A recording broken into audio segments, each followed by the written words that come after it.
Palavra do Senhor, Efésios capítulo 4.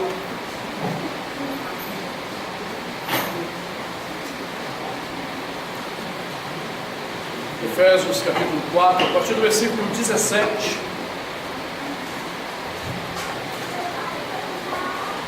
Temos meditado nesse texto da palavra de Deus que nos diz: isto, portanto, digo, e no Senhor testifico que não mais andeis como também andam os gentios, na vaidade dos seus próprios pensamentos, obscurecidos de entendimento, alheios à vida de Deus por causa da ignorância em que vivem, pela dureza do seu coração, os quais, tendo se tornado insensíveis, se entregaram à dissolução, para com avidez cometerem toda sorte de impureza. Mas não foi assim que aprendestes a Cristo, se é que de fato o tendes ouvido e nele fostes instruídos, segundo é a verdade em Jesus, no sentido de que, quanto ao trato passado, vos despojeis do velho homem, que se corrompe segundo as concupiscências do engano, e vos renoveis no espírito do vosso entendimento, e vos revistais do novo homem, criado segundo Deus, em justiça e retidão, procedentes da verdade. Por isso, deixando a mentira, fale cada um a verdade com seu próximo, porque somos membros uns dos outros. E quando fordes provocados a ira, não pequem. Não se ponha o sol sobre a vossa ira, nem deis lugar ao diabo.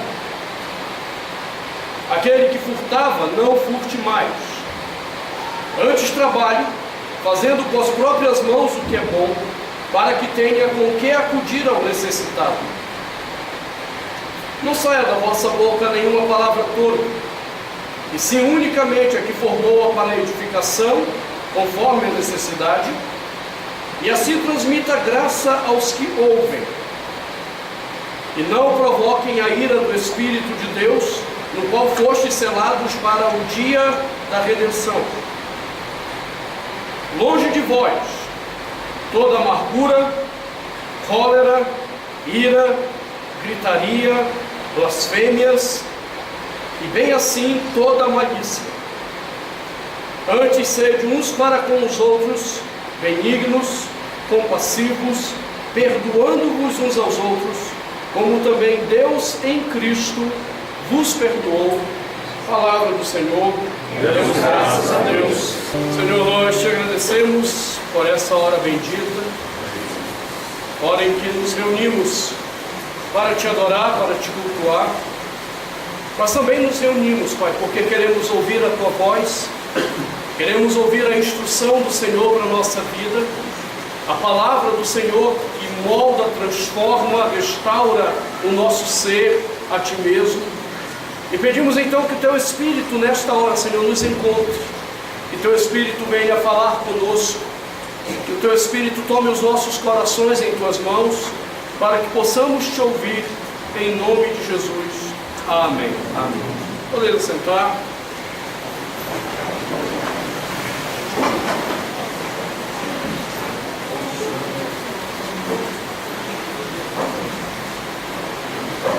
Desde o dia 31 de dezembro do ano passado, temos examinado esse texto, procurando compreender uma vida que seja imagem de Cristo Jesus. Talvez a pior coisa que possa ter na vida de um cristão é entrar ano, sair ano e ele continuar com a mesma cara e ele não conseguir refletir a imagem do seu Salvador. Essa é uma grande tragédia, porque ou ela revela um coração profundamente endurecido, ou ela revela um coração não convertido e um coração que se engana. Então nós temos examinado o que o apóstolo Paulo tem ensinado sobre esse parecer com Cristo, ter a imagem de Jesus em nós. Já examinamos a primeira parte, quando ele tratou do que era a nossa vida sem Jesus. Paulo descreve isso até o versículo 19. Também já examinamos quando ele trata dessa mudança que aconteceu dentro de nós, versículos 20 até o 24. E nós temos nos debruçado nesses últimos meses para examinar as questões práticas da presença de Cristo em nós. O primeiro exemplo prático que Paulo deu foi a questão da mentira, deixando a mentira. O segundo exemplo prático, a questão da ira. O terceiro exemplo prático, a questão do roubo e do trabalho. O quarto exemplo prático, as nossas palavras e o que fazemos com as nossas palavras. Não saia da vossa boca nenhuma palavra torpe. E por último examinamos a nossa relação com o Espírito Santo, quando ele diz: não provoquem a ira o Espírito Santo. A última classe que Paulo vai tratar é uma classe um pouquinho mais dolorosa. Está usando o microfone? Ok. Você sabe que eu não gosto muito dessas tecnologias, então vamos lá.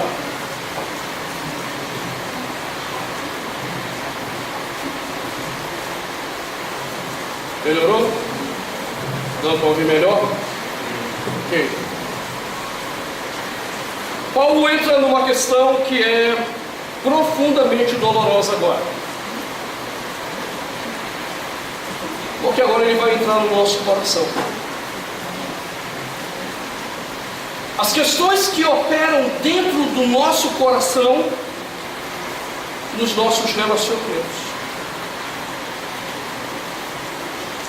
E é interessante que Paulo gasta o dobro de palavras para instruir sobre esse assunto em relação às outras instruções.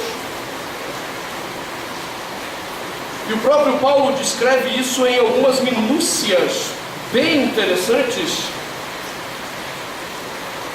para dizer o seguinte: se você está em Cristo, se Cristo de fato é o teu Salvador, as respostas relacionais que você vai dar devem ser a imagem de Jesus.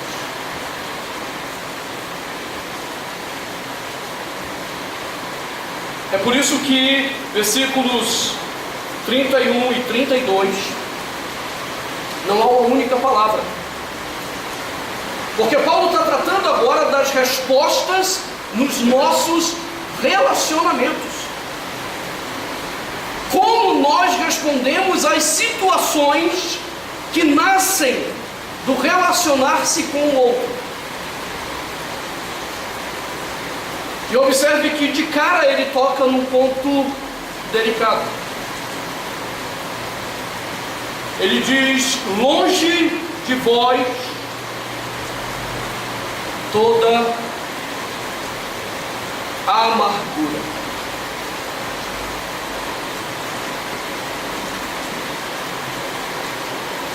Quem nunca se amargurou aqui?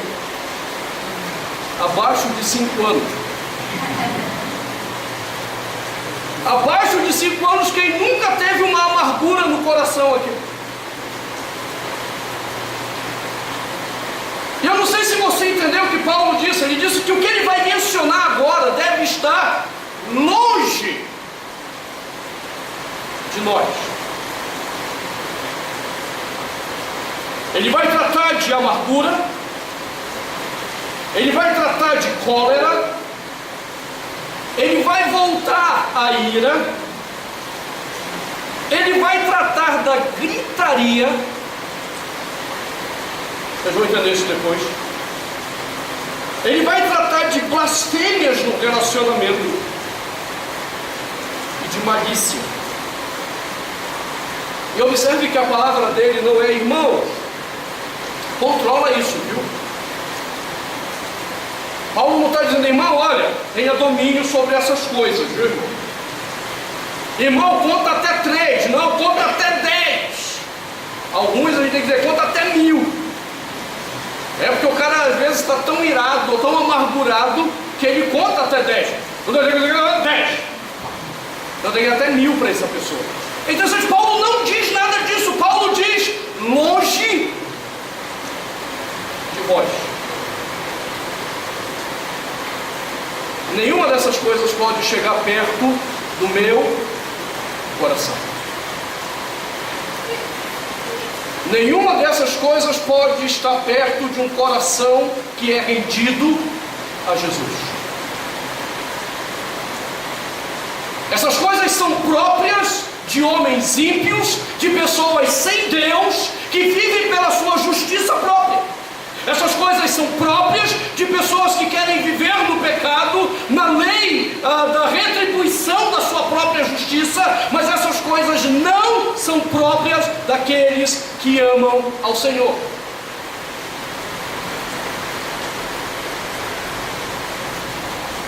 Então eu me pergunto, por que muitas das vezes nós deixamos a amargura, esse é o primeiro tópico de Paulo, tomar conta do nosso coração?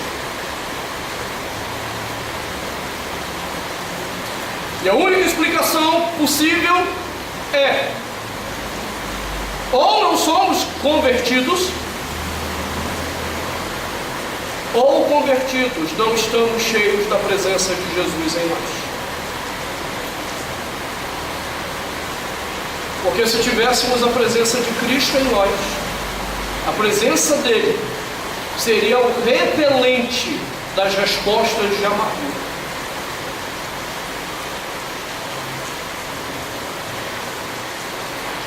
Domingo passado, os irmãos oraram por uma situação inusitada. Uma situação que eu vim acompanhando desde o dia quinta-feira daquela semana.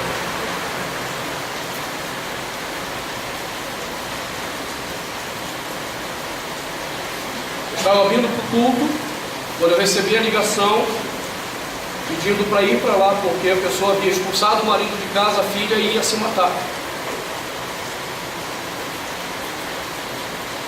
E foi uma luta.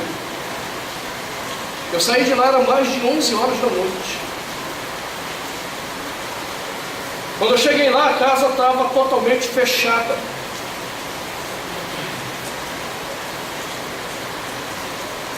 Eu bati na porta, chamei a pessoa, ela não respondeu. E a primeira coisa que me veio à cabeça foi: eu vou arrombar essa porta.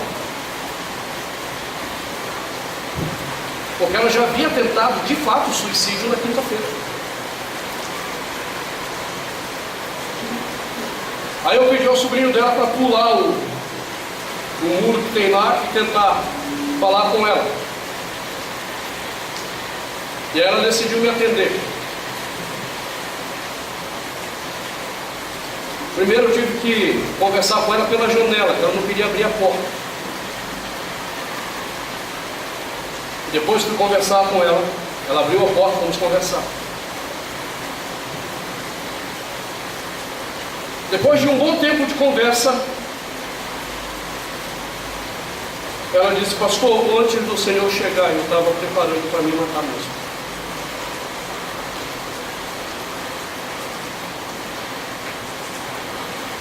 Então vencemos aquela primeira etapa, à noite, quando chamei o esposo de volta, coloquei os dois para conversarem. Então ela aceitou o esposo de volta, a filha, e desde aquele dia eu estou acompanhando. Sabe aquela coisa que você ganha uma guerra, mas não acabou ganha a batalha, mas não acabou a guerra? Agora você sabe o que para mim foi interessante? É que à medida que ela ia falando, adivinha o que estava por trás da tentativa de suicídio? Amargura.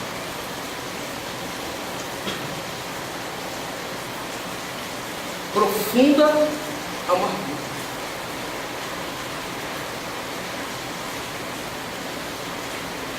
E aquilo para mim foi ilustrativo de até onde um coração de um crente, porque eu não tenho dúvida da conversão dessa moça.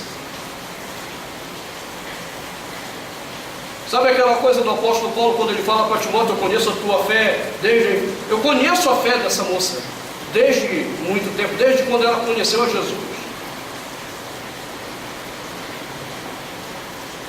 Eu não tenho dúvida da conversão dela, mas observe aonde a amargura pode levar até o Filho de Deus, que não trata dessas questões e queira espelhar a imagem de Jesus nas respostas que dá aos seus relacionamentos.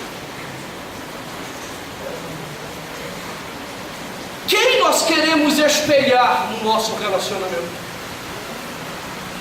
Quem nós queremos que aquele que está ao redor de nós veja em nós?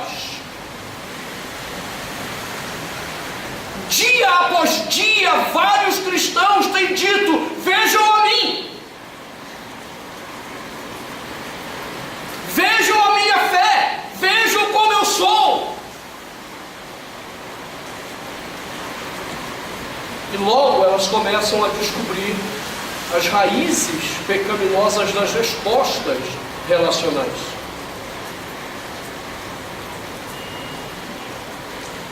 Não é à toa que Paulo começa com a amargura, porque esse talvez seja o principal sintoma, a principal resposta de relacionamentos frustrados, relacionamentos partidos, relacionamentos que são construídos sobre expectativas falsas. E então o coração começa a se amargurar. O problema é que às vezes a gente não entende direito a amargura e o que ela significa. Até me deparar com esse texto, ter que examiná-lo com calma, a amargura era alguma coisa bem superficial no meu entendimento. Como disse Jerry Bridges nesse livro dele, Pecados Intocáveis, quando ele trata da ira, há algumas coisas que é mais fácil descrever do que definir. É mais fácil você descrever uma pessoa irada do que definir ira. É mais fácil você descrever a amargura do que definir a amargura. E foi lendo o livro do Jerry Bridges no ano passado que eu comecei a entender essa questão. Jerry Bridges diz uma coisa muito importante sobre a amargura. Ele diz que a amargura, ela nasce da ira. Não há ninguém amargurado que não seja uma pessoa por natureza irada. Então eu preciso logo dizer para você, se você naqueles sermões sobre ira, você se viu, você disse: Pai do céu, sou uma pessoa irada. Entenda que você está pronto para gerar um filho ou uma filha chamada amargura. Toda amargura nasce de um coração carregado de ira. Já vimos que a ira ela não é um sentimento. Ira é uma resposta que nós decidimos dar a determinadas situações mediante a justiça que nós carregamos dentro de nós, ou seja, da justiça própria que eu carrego. E então, quando essa minha ira não é satisfeita, quando o meu furor não é satisfeito, começa a nascer em mim a amargura. Porque eu não consegui executar a minha justiça própria. Bridges, ele coloca um outro caminho antes. Ele diz: antes da amargura se manifestar, observe se após a sua ira não ficou ressentimentos.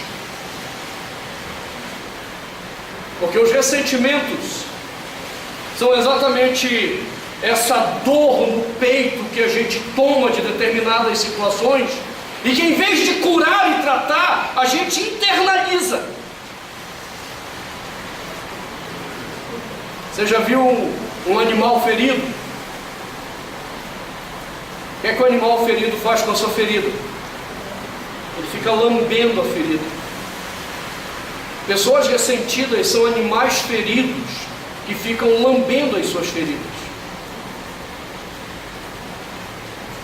E é desse ressentimento que pode nascer a amargura. enquanto eu fico remoendo o mal que me foi feito, eu posso deixar o meu coração começar a planejar vingança. Vingança. E aqui a amargura passou a existir.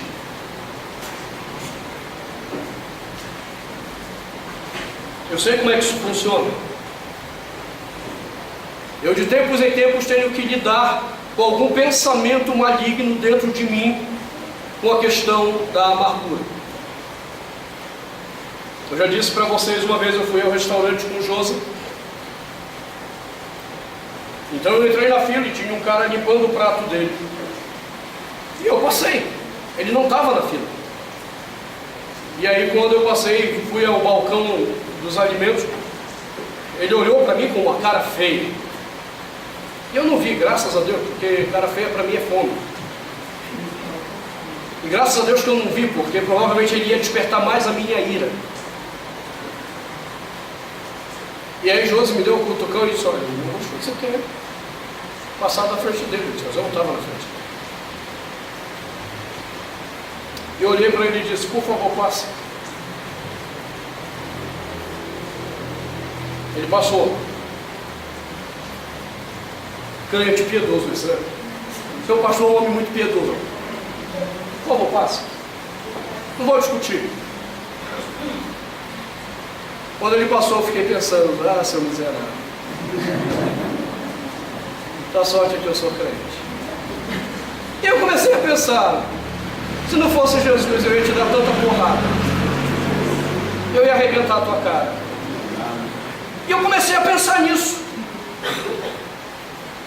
Houve um ressentimento. Eu me ressenti da injustiça que eu achei que ele cometeu, porque ele não estava na fila. E eu abri o meu coração agora para a amargura. Eu comecei a remoer como eu poderia me vingar daquele infeliz. Graças a Deus por entender isso como pecado. Você entende a diferença? É que eu não entendo que essa justiça própria é normal. Eu não acho que esse tipo de pensamento é justo. Exatamente por entender que isso é pecado e que eu sou um pecador desgraçado que está lutando para espelhar Jesus, porque eu parei e disse assim, que loucura é essa na minha cabeça? E ali na fila do self-service, eu paro para orar ao Senhor e dizer, Senhor, me perdoe por tantos pensamentos malignos que me vieram à mente nesse momento. Ou seja, eu não estou disposto a deixar o meu coração construir a amargura. Porque como diz o Briggs, a amargura é essa animosidade que o ressentimento cria. Sabe quando você diz assim, ok? Depois você me fala. Tudo bem. Você vai... Ah, sem problema. Sua hora vai chegar. Você na verdade está abrindo o coração para a amargura. E Paulo está dizendo, longe de vós toda essa resposta. Pare com a besteira de acreditar que a amargura é sentimento. Não, amargura, ira não são sentimentos, são respostas do coração. E cabe a você, pela graça de Cristo, presença de Cristo, imagem de Cristo em você, repreender essa imagem distorcida que o pecado faz, repreender a resposta errada que o pecado dá. Não, eu não vou aceitar a amargura. Não importa o mal que você me fez. Você está entendendo a dinâmica da coisa? Quando você aceita que é sentimento, aí você fica naquela besteira, ah, pastor, o que eu posso fazer? O coração é assim. Então os nossos sentimentos. Quando você entende que isso é uma resposta errada do coração, Então você pode trazer o seu coração ao Senhor de forma arrependida e pedir ao Senhor que trate o seu coração da amargura. Longe de vós. Agora, por que nós nos amarguramos? Se a mãe da amargura é a ira, e o que está por trás da ira são os nossos conceitos errados, os ídolos pecaminosos do nosso coração, então o que está por trás da amargura são expectativas erradas sobre a vida, expectativas erradas sobre as pessoas. E aí nós temos um caso clássico na Bíblia da amargura. Noemi. Pega a sua Bíblia, por favor. Livro de Ruth.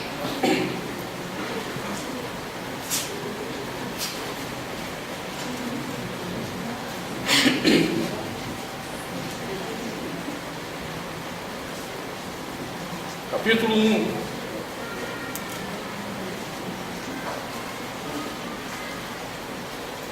Quero ler apenas a partir do versículo 19 com você, para você entender esse exemplo da amargura na Bíblia.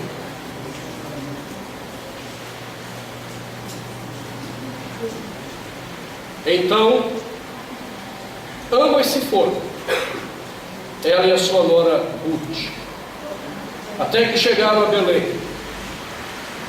Sucedeu que ao chegarem ali, toda a cidade se comoveu por causa delas. E as mulheres diziam: não é esta Noemi? Porém ela lhes dizia: não me chameis Noemi, chamai-me Mará.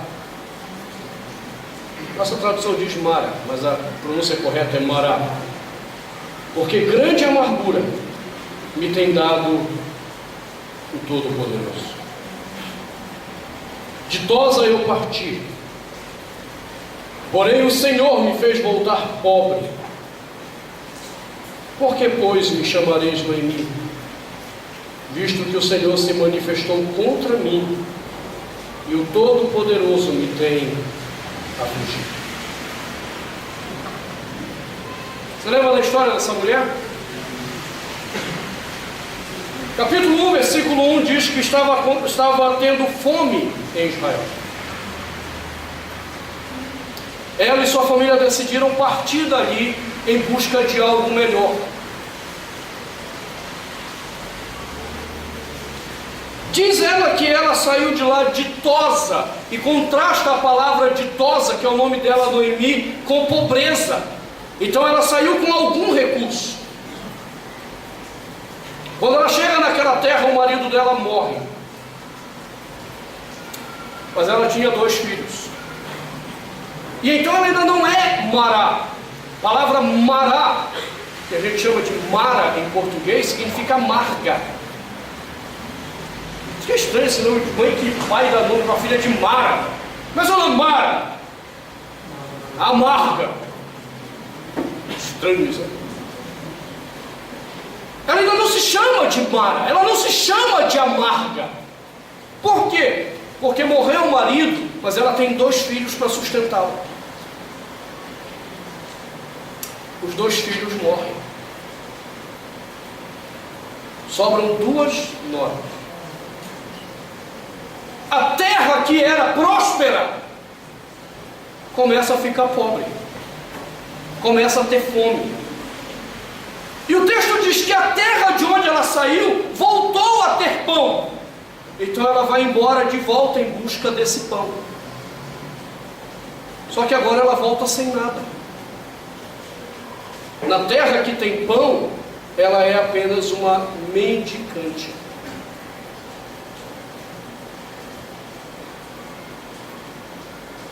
E aí ela diz: olha, eu não sou mais Noemi, eu não sou uma mulher ditosa, eu não sou uma mulher feliz. Olha o conselho que ela dá quando as noras querem ir com ela. E aí você vai entender as expectativas. Versículo 12, ela diz: tornai-vos filhas minhas, ide-vos embora, porque sou velha demais para ter marido. Ainda quando eu dissesse, tenho esperança, ou ainda que esta noite tivesse marido e houvesse filhos, esperá-los-ieis, até que viessem a ser grandes. Abster-vos-ieis de tomardes marido? Não, filhas minhas, porque por vossa causa, a mim amarga o ter o Senhor descarregado contra mim sua mão. Onde foi que a Bíblia disse que Deus estava descarregando contra ela alguma coisa? Em que lugar a Bíblia diz que Deus estava irado com ela? E agora você está nessa situação, coitadinho. Versículo 14 diz: então de novo choraram em alta voz. Orfa com um beijo se despediu de sua sogra, porém Ruth se apegou a ela. Quais são as expectativas dessa mulher? Que o viver bem depende de quanto pão ela tem e de quanta riqueza ela tem. O viver bem não estava em estar com o Senhor. E aí, quando parece que Deus está faltando, qual foi a resposta do coração? Amargura.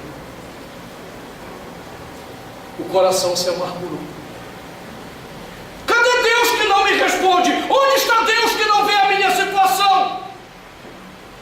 E alguns tomam até a poesia de Castro Alves como o seu principal versículo de vida. A poesia Vozes da África. Deus, ó Deus, onde estás que não respondes? Há 10.000 anos te mandei meu grito, que desde então corre o infinito. Onde estás, Senhor Deus? Quantos crentes estão amargurados por uma perspectiva errada de Deus? Quantos crentes amargurados por uma perspectiva errada sobre a vida?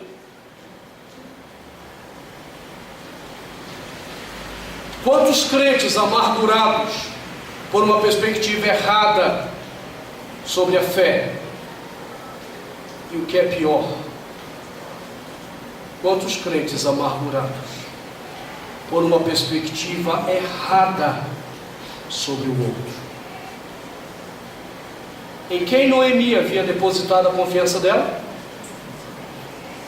No marido. O marido morreu. Ah, mas eu tenho 2 filhos. E os filhos morreram. E a questão dela agora é: Deus não pode me dar mais um marido, eu já estou velha. Não tem aquela coisa, a despeito de tudo isso, o Senhor continuou cuidando da nossa vida. Nós às vezes estamos amargurados porque nós construímos uma expectativa errada sobre o outro. Às vezes nós idolatramos demais o outro, mas a gente não deveria idolatrar nada, né? Mas tem aqueles que idolatram mais, como se eles fossem deuses. Elas esquecem que são pessoas pecadoras, são pessoas falíveis, e exatamente por isso elas vão nos frustrar. Elas vão nos decepcionar em algum momento. E a resposta de Deus para quando isso acontece é perdoar essas pessoas. Não é exigir o que elas não podem me dar. Um coração amargurado exige aquilo que o outro não pode dar, porque o outro é falível, é pecador. E então, quando eu não compreendo o outro, a perspectiva do outro, meu coração se fecha. E ele começa a lamber a ferida. E ele começa a querer se vingar. Uma das feridas em jogo nesse caso de suicídio, vejam como é a desgraça.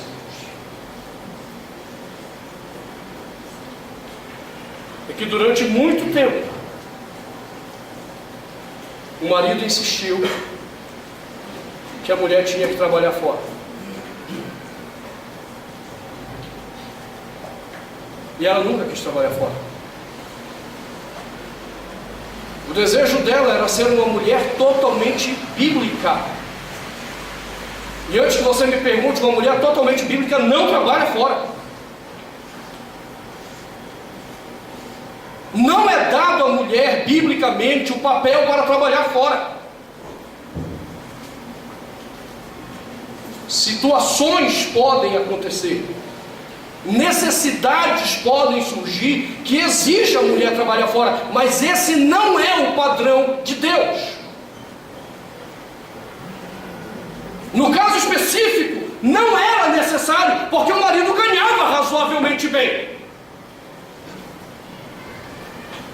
Mas porque as ambições dele eram maiores, com o salário que ele tinha, ainda que bom e suficiente para manter a casa, ele não podia ter o carro que ele queria, o apartamento que ele queria comprar. Então ele via assim: bom, se minha mulher trabalha fora, ela me ajuda a quê? A termos uma família que glorifica a Deus, a termos uma família que vai viver biblicamente a vontade de Deus. Não, se a minha mulher trabalha fora, Cristo vai ser glorificado nisso. Não, se a minha mulher trabalha fora, então nós vamos ter um salário a mais para juntarmos e constituirmos os nossos sonhos e projetos. Então eu vi a luta há anos atrás dessa mulher, ela não querendo trabalhar fora, pressionada pelo marido. Uma vez eu chamei a atenção e disse: você está fazendo uma grande besteira com a sua casa. Deus te deu uma mulher que quer ser bíblica, esposa, mãe da tua filha, e você está fazendo essa besteira.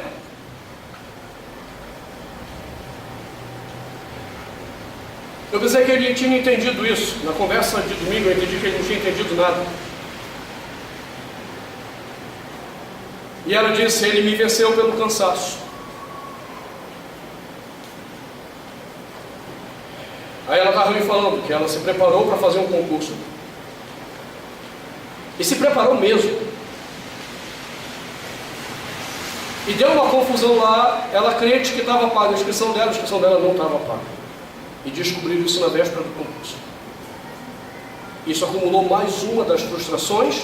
E em vez de ela tratar isso sob a ótica da soberania de Deus, ela tratou na perspectiva do cão machucado que lambe a ferida e diz: agora ele vai ver. E ela ficou remoendo isso. Ela deveria entender a perspectiva de um homem pecador, de um homem falível, para saber ministrar perdão e compreensão a esse miserável, em vez de permitir a amargura tomar conta do coração. Problema de Noemi: perspectivas erradas sobre Deus, sobre vida, sobre fé e sobre o outro. Paulo está tratando aqui do problema do outro, mas é só para você entender como a amargura pode ser ampla. Tem até crente hoje perdoando Deus. Ué. Tem várias igrejas ministrando seminários de cura interior, onde um dos grandes ápices da cura interior é perdoar Deus. Por quê? Porque Deus frustrou os meus projetos lá na minha infância. Porque em algum momento Deus me frustrou no que eu queria ser. Porque Deus me frustrou por ter acontecido isso na minha vida. Então eu preciso perdoar Deus. O que essa pessoa está dizendo para a gente? Que no coração dela existe a amargura contra o Senhor. Observe, a amargura é muito ampla. Paulo está aplicando isso à perspectiva do outro. Por que nós somos amargurados com alguém? Porque criamos expectativas falsas sobre o outro. Se nós entendêssemos a falibilidade humana, nós olharíamos com compaixão e não com compaixão e não com amargura, com compaixão e não ressentimento. Como é que você vê o outro que está ao seu lado? Quem que você acha que está do seu lado? Com quem que você acha que você casou?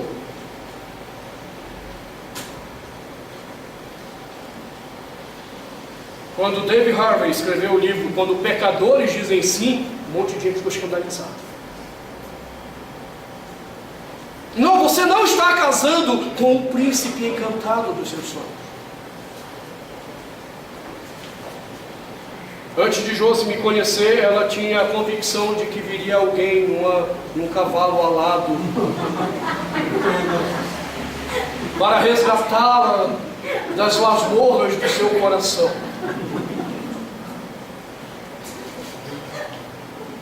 Olha a ira. E ela casou comigo. O príncipe encantado. E depois de alguns dias ela descobriu que estava mais para um Shrek.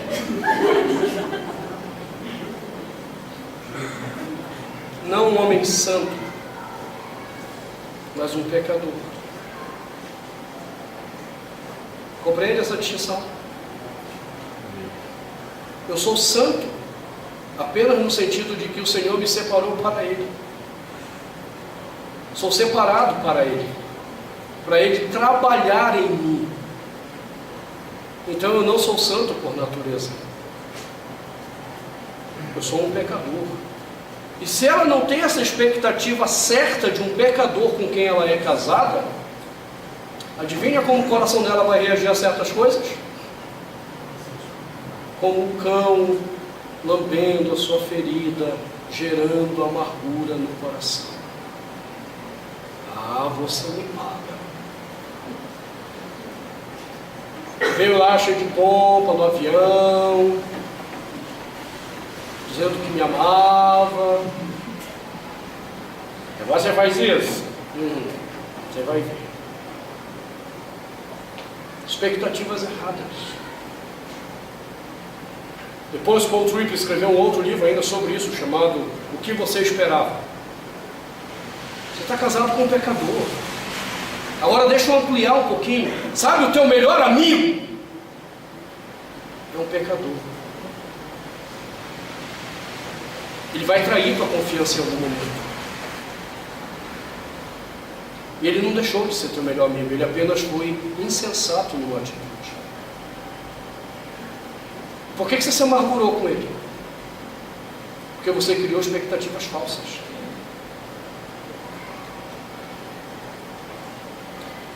Em novembro, no Autoconfrontação, vocês vão conhecer, se Deus permitir, o meu grande amigo da adolescência, o Marcão. Até que difícil não conhecer o Marcão. E ele irá pregar na nossa igreja. O Marcão, ele é pastor da Igreja Batista, lá no Amapá, no município chamado Santana. Quantas vezes eu fiquei com raiva do Marcão? E vice-versa. Mas eu não lembro, sinceramente, em nenhum momento, vou até perguntar para ele se isso aconteceu em algum momento, de um dia eu ficar com raiva dele e dizer assim, parte aqui! A gente aprende desde cedo que nós convivemos com pecadores e que a amargura não pode ser a resposta do coração aos olhos de Deus quando nós somos frustrados em alguma coisa. Que o perdão é a resposta de Deus. Nós vamos ter que tratar do perdão, porque Paulo vai dizer que essa é a resposta que Deus quer. Talvez você vai ficar surpreso com algumas coisas sobre o perdão. Entre elas que não interessa o que você sente. Deus manda você perdoar. A gente vai chegar lá, não se preocupe, as dores ainda virão. Deus quer o perdão. Deus quer compreensão. Deus quer compaixão, misericórdia sobre aquele que te ofende.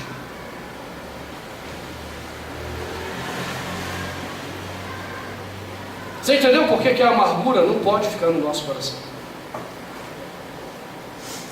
Ela não tem nada a ver com a imagem do nosso Salvador.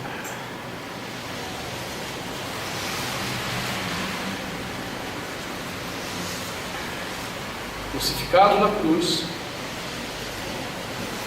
uma das últimas palavras dele na cruz é: Pai,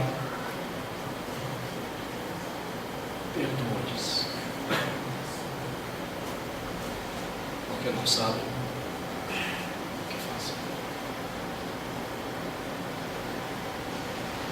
Qual tem sido a nossa resposta ao que nos ofendem? Talvez parecido com aquela de Tiago e João. Senhor, a gente vai pregar ali, não quiseram nos ouvir não. O Senhor quer que a gente manda descer fogo do céu para acabar com esse pessoal? Às vezes nós estamos mais para esses discípulos que não entenderam nada, absolutamente nada da imagem de Jesus. E em vez de perdoarem, querem vingança, querem sangue pela boca.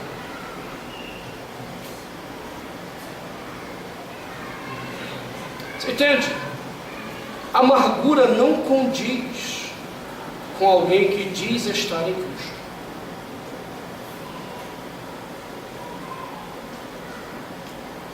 Por isso que se você tem algum problema com alguém, o que a palavra de Deus manda você fazer é reconciliar-se com essa pessoa.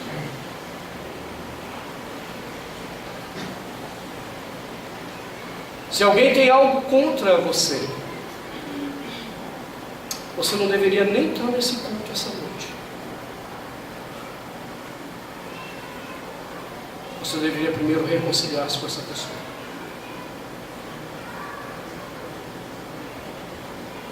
A amargura não tem nada a ver com a imagem de Cristo. A amargura tem tudo a ver com as nossas imagens pecaminosas, com o nosso coração cheio de justiça própria, com o nosso coração cheio de expectativas erradas. A amargura não tem a ver com a presença de Cristo em nós. Então eu não sei como você entrou aqui hoje. Eu não sei qual é o histórico da tua vida. Mas se você diz que é um cristão e guarda amargura contra alguém, ou você não é convertido coisa nenhuma, e então se arrependa e creia no Senhor e seja salvo de fato, ou então se arrependa como filho da aliança, para que você não fique debaixo da ira de Deus contra você, de alguém que toma o seu nome para envergonhar o seu nome com a amargura do coração.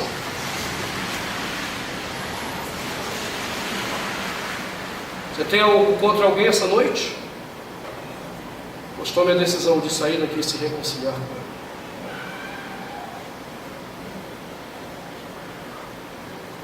Essa pessoa tem algo contra você? Saia daqui e vá pedir perdão, para que você não seja a causa da amargura do outro.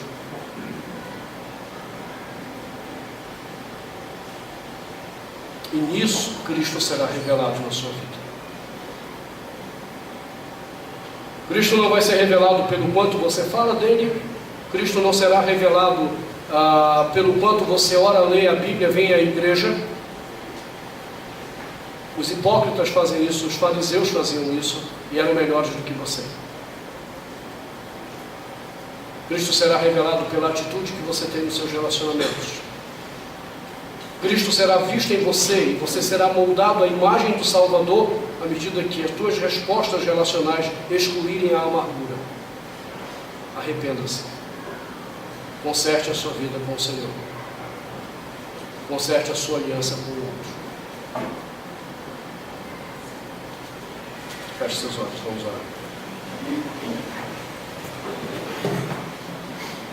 Senhor, nós te agradecemos pela palavra que recebemos nessa noite,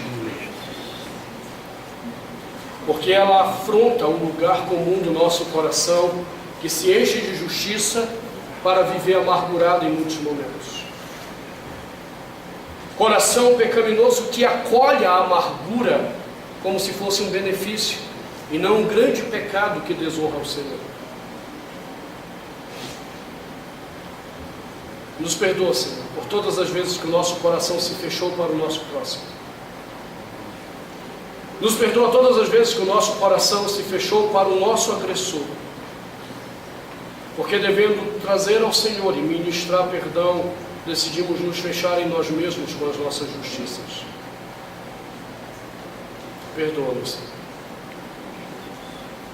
Ajuda-nos, para que as nossas respostas não sejam mais amargas, mas para que as nossas respostas sejam cheias da Tua graça, sejam cheias da vida de Cristo Jesus que há em nós. E nós te pedimos isso em nome do nosso Salvador. Amém.